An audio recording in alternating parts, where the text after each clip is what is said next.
ბოლო 2 წლის განმავლობაში დაზარალებული და დაზარალებულის წარმომადგენლები საჯარო სივრცეში გაკეთებული განცხადებით გვიმტკიცებდნენ, რომ ისინი წარადგენდნენ ისეთ მტკიცებულებას, რომელიც ქვასაც კი გახეთქავდა არათუ დაადგენდა ნიკოლოზ ბასილაშვილის მიმართ გამამტყუნებელ განაჩენს.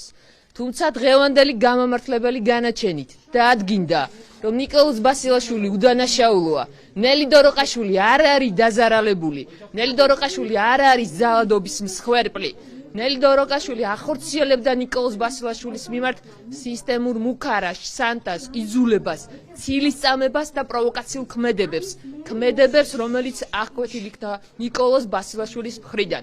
შესაბამისად, დაცვის მხარის მოლოდინი გამართლდა, მიუხედავად იმისა, რომ საზოგადოების გარკვეული ნაწილი ბოლო 2 წლის განმავლობაში სკეპტიკურად იყო განწყობილი და თვლიდა, რომ შესაძლოა დაზარალებული გვაწვდიდა სწორ ინფორმაციას, დაადასტურდა განაჩენით, რომ არ არსებობს მტკიცებულება და სასამართლომ ცალსახად დაადგინა, რომ დაცვის მხარის მიერ წარმოდგენილი მტკიცებულებებით დგინდება ნიკოლოზ ბასილაშვილის